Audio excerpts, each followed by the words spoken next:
Demək bu müalicəyə gələn pasiyentimizin ayağıdır. 9 yaşı var. 10 gündür ki, fizioterapiya və reabilitasiyaya gəlir. Əvvəl demək birinci dərəcəli skalyozdur və ovari dizdir. Dizlər əvvəl gələrkən çox içəri tərəfə idi. İndi özümüz də fərqi görürük. Siz necə hiss edirsiniz fərqi? Bəli, doktor.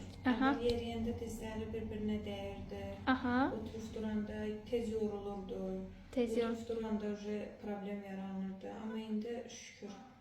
Yeriyəndə də hiss edirəm ki, bir-birinə dəymirdi. Yorulması azalıb. Yorulması azalıbdır. Dizləri artıq yeriyəndə bir-birinə dəymir. Əsas məsələ.